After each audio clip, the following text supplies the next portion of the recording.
knows she's being filmed. She puts the paper over her face like she's embarrassed and ashamed. Oh my God! How does a woman go from being the teacher of the year twice with Colleton County to also being the same person that will go on a methamphetamines bender with her boyfriend and watch her special needs daughter literally cook to death in a car in front of her? We, the jury, in the above caption, on the charge of murder of Rita Pangalangan, find the defendant guilty. Oh my God! Oh my God! We, the jury, in the above captioned case, on the charge of great bodily injury of a child, we find the defendant guilty. Oh my God! One thing that you're going to notice right away is that in every single case where she is in front of people or she believes she's being watched, she overreacts and shows hysterical reactions to the slightest bit of bad news. I am not making a professional diagnosis of Rita Pangalangan. I do not know her. I have not studied her enough to do such a thing. Many others have already done it. So this is just informational for you.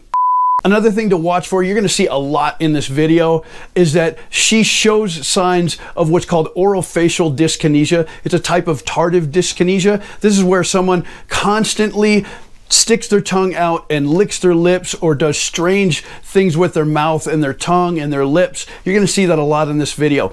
I'll play the last part of that first clip back again, and you'll notice when you can see her saying, oh my God, oh my God. She leans forward and she makes really large gestures with her face, squeezing her eyes shut, and as she's mouthing the words, she will take her tongue and push it out onto her lips, and she will do this a lot during this video. We, the jury, in the above captioned case, on the charge of great bodily injury of a child, we find the defendant guilty. Oh my God. You notice in this next clip, as she looks toward the gallery where the families and of course the jury are at, she mouths over and over, I'm sorry, I'm so sorry. And then what she does is, for added theatrics, she will put her hand over her chest, she'll put it on her stomach, she'll be very expressive as she throws her head back and looks up into the sky in disbelief. And then she will turn her head to make sure that people are paying attention to her antics and her displays. No, you don't need to call the name of the foreperson. Signed by the foreperson. Do not. Signed by the foreperson. Yes.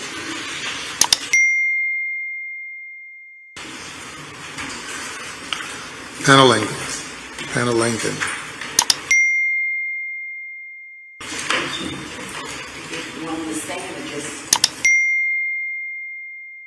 Just juror numbers, stand individually and pose the questions to them. Is this your verdict, and it's still your verdict?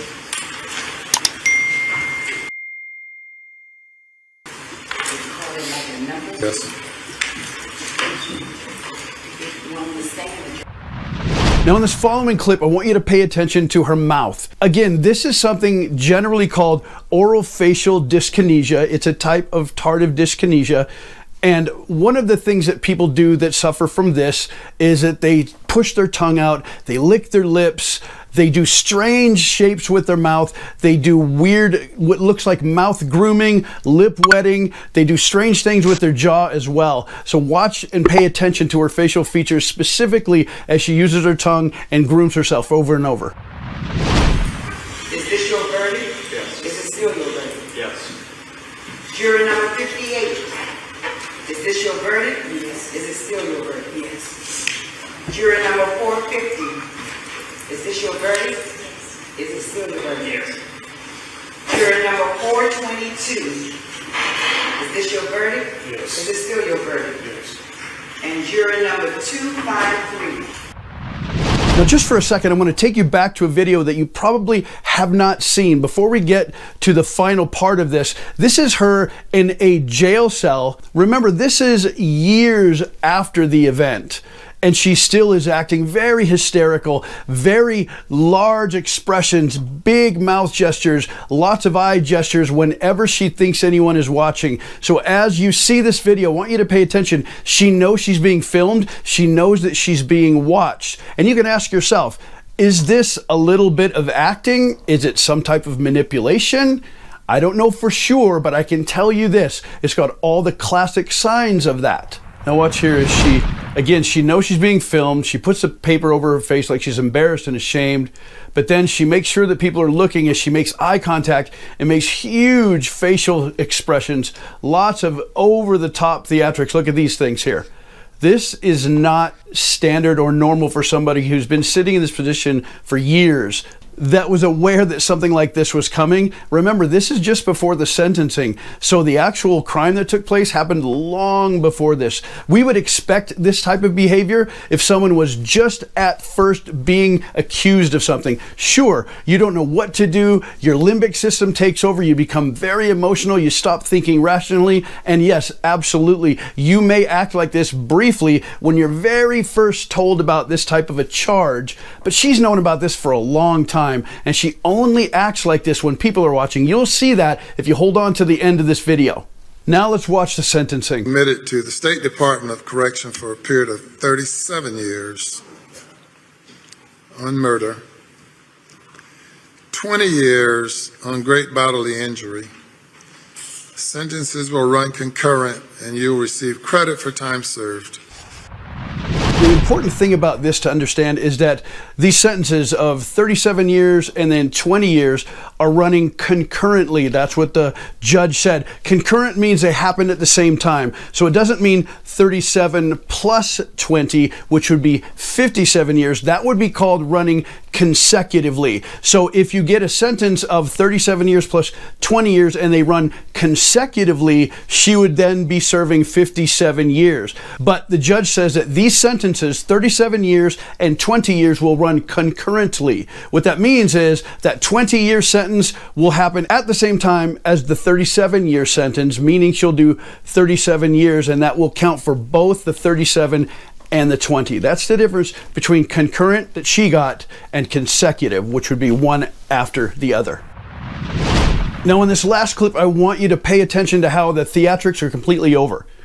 Now that the sentence has happened and she can no longer plead for leniency from the judge by using her facial features and her over-the-top gestures and hysterics, she can't influence the people that are making decisions. She can't influence the jury. She can't influence the judge. So there's no more hysterics. Look at how they magically disappear as she's being walked out of the courtroom by the bailiff. Notice how the hysterics completely disappear. Watch this. Did Mr. The other guy left, the lawyers? Does anyone know? Look at this, completely calm. Look at no, oh my God. By the Department of Corrections. No, oh my God, no overreactions. Now watch her face. Look at, perfectly calm, perfectly normal. Look at this face. Did you notice? No more, oh, what am I going to do? I'm so sorry. Oh my God. No hysterics, no heaving chest, no wild eyes and big mouth, nothing. Because she can no longer influence people. She has no way of getting any more sympathy. So you can ask yourself this. Was it manipulation that she was trying to do? Ask yourself this. Was she trying to influence people to get a lighter sentence? What was she trying to accomplish? You can ask yourself that question, but understand this methamphetamine stuff, it will definitely mess up your brain. Check out one of these videos here. Both of them have a lot more body language for you to look at. Do me a favor and click on one of those. I'll see you in the next video.